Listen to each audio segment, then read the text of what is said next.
Hi everyone, it is me, Plantain Charlene, and today I wanted to talk about plants that like high humidity.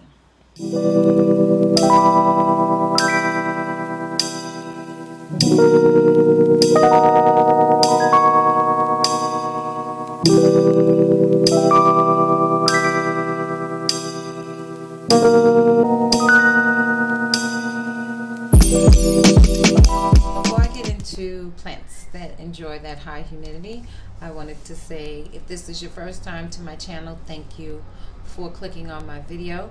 And if you've been on my channel prior, I hope you enjoy this video as well. But no matter what, don't forget to click like, don't forget to subscribe, don't forget to comment, don't forget to click the bell to know when I'm putting out a new video. Absolutely no pressure. So again, this video is about high humidity plants, and one of the first ones I want to talk about that I own is the philodendron heartleaf. This plant is one of the easiest plants that I own to take care of. I've cut it at least 3 or 4 times already to get new plants from it. It's very easy to propagate. You can just cut it right where below the node area. Take off you want it to be at least 2 to 3 inches long where you cut at the node above it. And then you want to just have, depending on how many leaves are on the stem, the more leaves that are there, the more work you're going to put into this plant. So you want to remove some of the leaves. Leaving at least 2 leaves is fine. And put it either in water to let it grow new roots, so you can repot it, or you can put it directly in soil and it will grow new roots as well. It's such an easy plant to take care of. It's great for beginners who are not sure if they want to take care of a plant or not sure if they'll be good at it. This is one of the best ones to share with someone you know. Another plant that's in the philodendron family is the Monstera. So here is a cutting that I received from a coworker. I have it here in this vase. The Monstera, what I really like about this plant is how the leaves split. I find that to be something that makes this plant stand out just a little more. Being that on this one there's no variegation in the leaves, it's just a green leaf plant, but because some leaves are split and the splits are different, it's not like every leaf that's split is going to look exactly the same. It could be a partial split where the leaf is still attached, or it can be a full split where the leaf is detached from itself.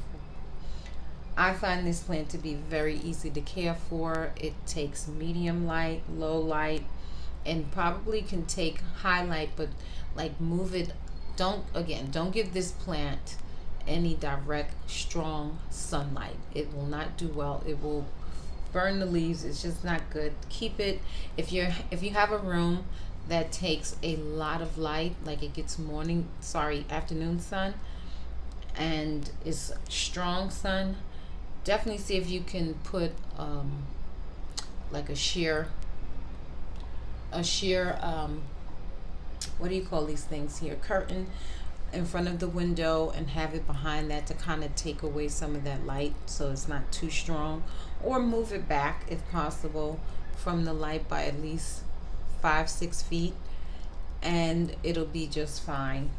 This plant to me is also good for beginners because this plant does not take a lot of attention. You can miss a watering every now and again. This plant will let you know if it needs water. It'll droop down, and that's the dead giveaway that it's time to water this plant. So another plant that I want to talk about that I own is a snake plant.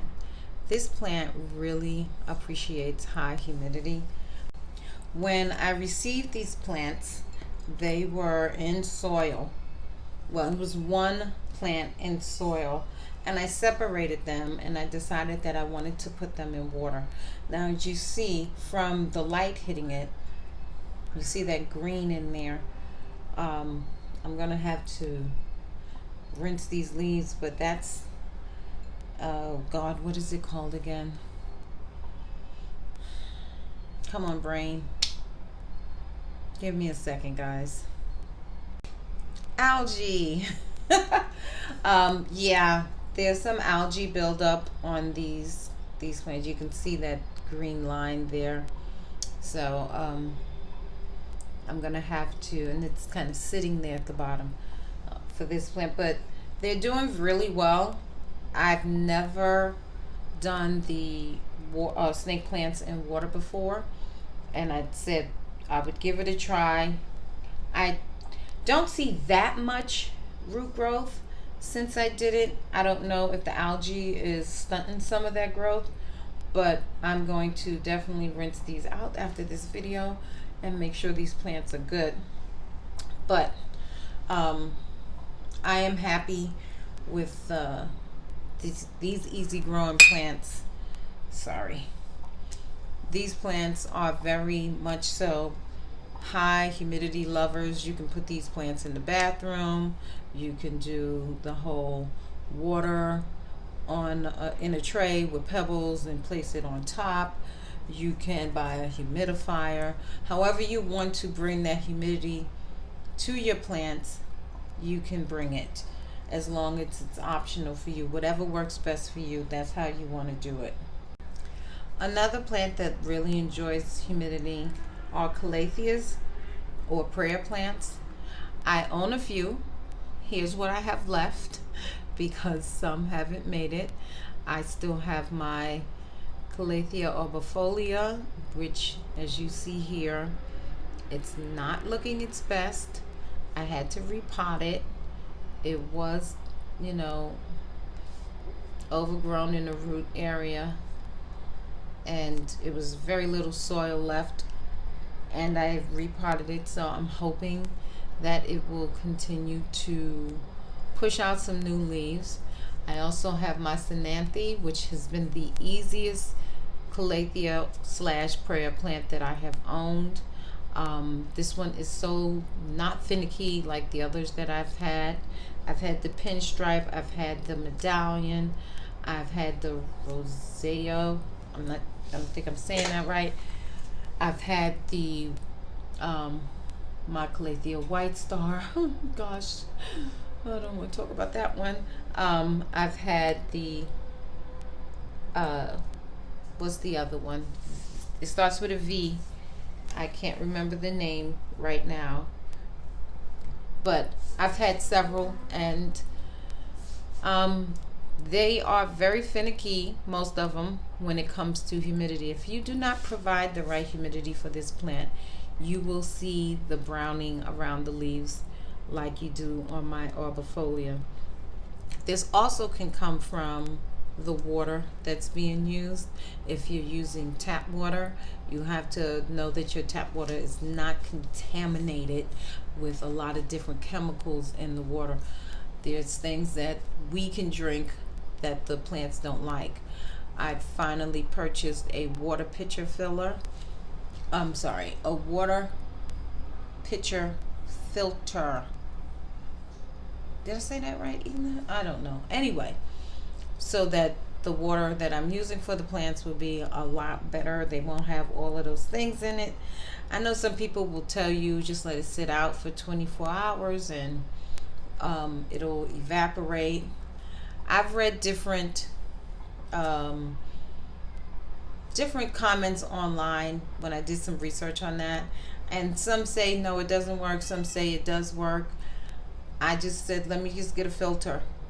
The filter works. So if you have rainwater, great, you're good to go.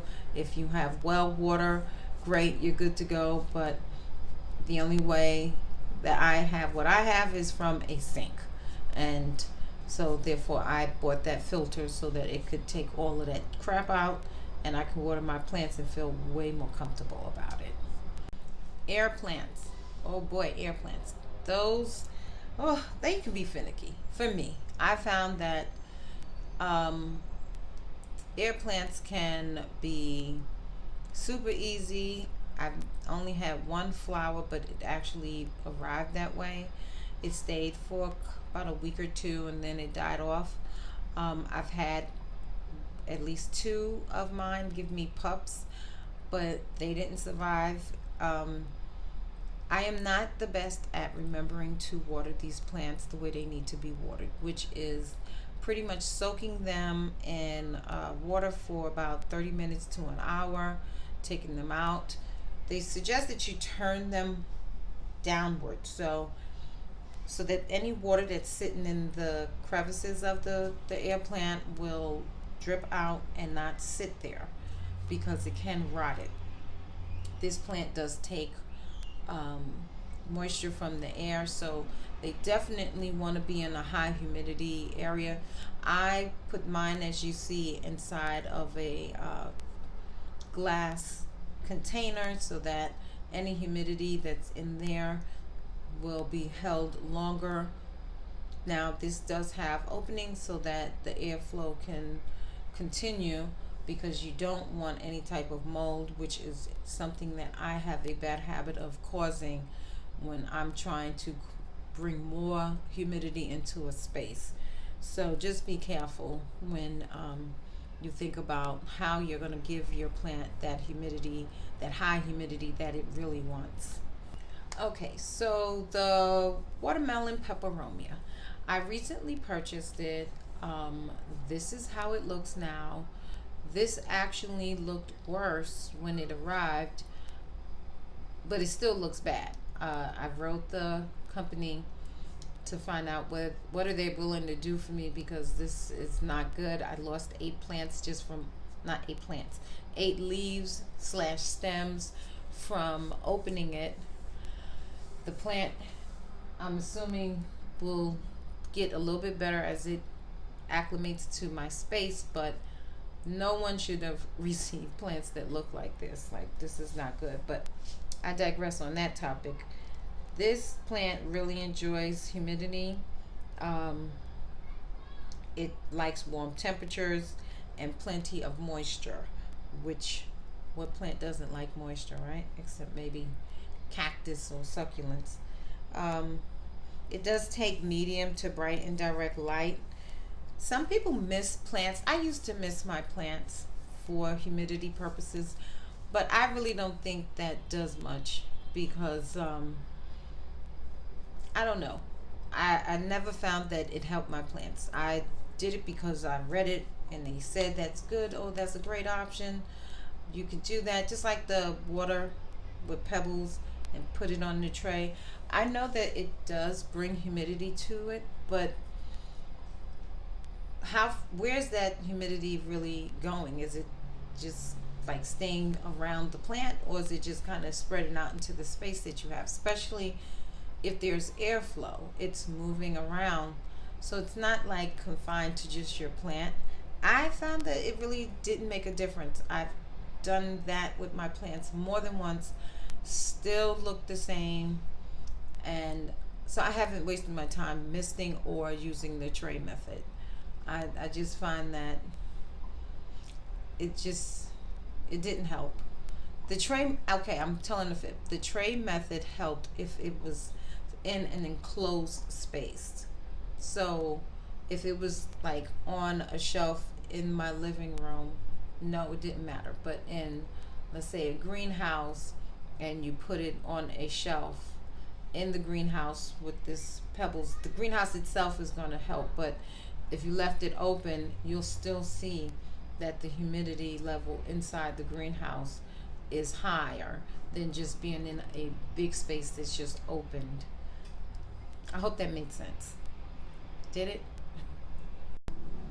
Next, I wanted to show you is my bamboo plant, which you can see here. It has some nice height to it. My mother purchased this plant for me. I still have it in the original little elephant pot that she gave me. I think it's so cute. It's grown to a point where I had to put a stick on the plant because it was flopping over, and it was just like not looking good. So you see that there is a new little plant growing out the bottom. I was very happy to see that. And this plant really enjoys humidity as well. It sits far away from my light in my living room, which is the morning sun space. It does fine in the low light. It's still growing. At one point it did have mealybugs, but I have gotten rid of them from this plant, so I'm very happy about that. Even though this plant sits by itself, it's kind of quarantined in a way. I really didn't understand how the mealybugs got to that plant, so whatever. Next is spider plants. Now, I really like spider plants, but I don't do the best with them. This one that you see here is doing very well, and I'm going to say that it's doing that great not because of me per se, but because of the grow light that I have it under. This plant I had at work as well. It wasn't doing well, and I brought it home. I put it under this grow light, and within days, like 2-3 days, it shot out. 2 or 3 days after getting the grow light, it shot out. Shout. It's not a shout. It put out about 3 new leaves off the top, and now it's just growing very nicely. My other spider plant here, this one had pups on it at one point, but they're gone, as you can see. It will, I don't know, this one, it will look good at one point, and then I get all of these leaves that are browning and dying. I thought maybe I was underwatering it. Then I thought, well, maybe I'm overwatering it. There's some plants that I'm just never sure what the watering process is, because I felt like whichever one I do, the plant doesn't do well, which is part of the problem on why the plant doesn't do well, because I'm not consistent on how I'm watering it. But anyway, so I'm going to move on to the bird's nest fern. I have a few varieties here.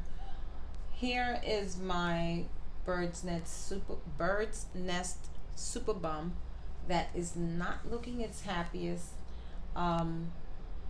I'm going to wipe this plant down because there's something going on with the leaves. This leaf here is the newest leaf, and I can tell by the way it feels it's not going to make it, but it's going to get wiped down anyway, because I don't know what could be on here and I don't want it spreading any further. So I'm going to wipe these leaves down, but this plant really enjoys humidity. There's a few aerial roots here that you can see at the bottom of the stem that goes into the soil. This plant really enjoys the humidity level. I have another bird's nest fern here that I wanted to show you guys. This is one of the cutest ones I think are around. I like the crinkly of the leaves. I'm not sure of the name, so I will put it on the screen. But this is a pretty medium to fast growing plant. You'll see there in the center, and that is not any monsters. I've checked in advance. But you see there in the center, there are new stems that come up from the middle of this plant, and then it grows out. And it looks so cute when it's really nice and full. I really like bird's nest ferns. I find them to be one of the easier plants to have. I'm going to show you another one. Give me 1 second. Here is my other bird's nest. This is what inconsistent watering does to your plant. But again, this is a high humidity plant. This is the bird's nest Leslie. They're pretty easy to take care of as well. It enjoys the humidity. It can take low light, medium light, I wouldn't give this plant like strong sunlight. I'm going to try and see if I can take it out. Here we go.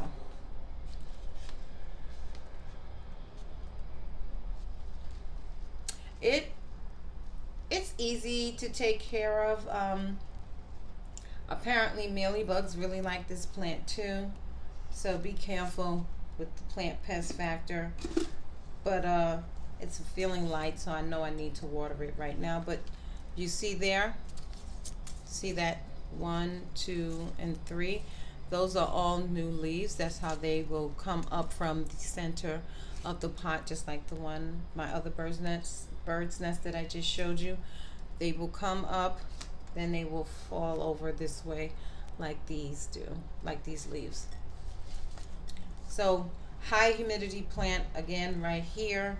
Keep the soil moist like most, if not all, ferns, but not soppy type of moist. You just want to kind of keep it where it's not drying out completely. That's why you'll get that, like I said. This is inconsistent watering, letting it dry out too much and then going, oh my God.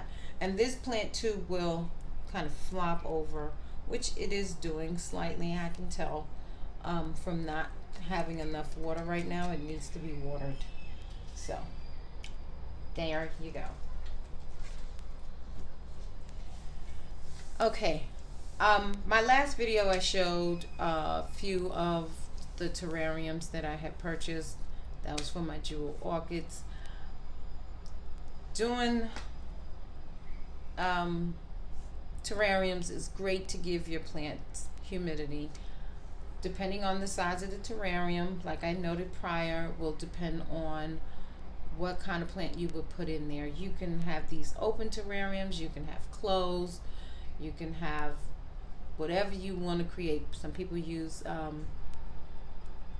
plastic bags, Ziplocs, so that they can give, if they're propagating in some plants, like if you're using seeds or if you're using a cutting, you may need to put it in a condition where it's getting super high humidity. That is one of the best ways you can get high humidity, is in some kind of container or plastic or Ziploc bag. But I'm going to show you guys my biOrb. I had to clean it out and get rid of all of the plants that were inside because it was just a mess. I had another prior video before this one where I discussed what was going on there, so check that out. I'll put it up here somewhere so you guys can check that video out. But I cleaned it out. It's completely empty. I don't know what I'm going to put in here next, but whatever it is, it's going to be plants that take high humidity, because this is perfect. Now this kind of does a lot for you. It provides the light, it provides the humidity, it provides the air circulation, it provides the water, as far as in holding the water. At the bottom of this, there's a reservoir down here, and this here, now mine is dirty, so excuse that, but this here will tell you what the water level is. It should be at least here once you put the water in, and then once it gets down to a certain point, like down here, you want to add more water, which you would pour into the top of this and kind of keep it around the center. You would, pour it in, but make sure that it falls along the wall of the biOrb. Like I noted, it does pretty much everything for you. There is a liquid, I forget what it's called, but I'll show the bottle, that you would pour into the container at the top, and once the humidity level is low, it will turn on, and then humidity will start being circulated around the biOrb. You can tell it how many, not tell it how many plants you have, but there are 3 levels that you can use for this. So if you only have a few plants in here, you would probably use level 1. If you have several plants in here, you want to probably use level 2. And then if you put like a lot of plants in here that are like, let's say it was pure air plants and pure Calatheas in here, you can do level 3. I've seen people also put different types of amphibians, I guess you would call it, frogs, toads, I've seen different things, lizards, just whatever. I'm not doing that because I don't, if you know anything about me, I don't do bugs, I don't do pests, I don't do monsters. If it ain't a dog, I don't want it. So this is one of the best terrariums I ever purchased. Unfortunately, I had the ants in here and the snails and the millipedes, but overall, this is the best terrarium I ever purchased. It's pricey. It is pricey, but it comes in the white, it comes in the light gray, I think, and a dark gray. And I'm only talking about the bottom and then the lid that would go on top. So if you want to check it out, I'll have a link at the bottom. So this video is getting kind of long, and I think I should shut it down now. But I hope that whatever plants that I mentioned, that if you have them and they are high humidity plants, you thought of a way to bring the humidity to your plants. If there's something I didn't mention, tell me. If there's something that I did mention but it didn't work for you, if it did work for you, let me know right at the bottom, guys. Comment below, let me know what you think. And I appreciate everyone who has watched this video. Again, if you haven't already, please comment, like, subscribe, click the bell to know when I put out a new video. Absolutely no pressure, none whatsoever. Okay, guys, that's it. So enjoy your day, stay healthy, stay safe out there, keep planting, and thank you. Bye-bye. Peace out.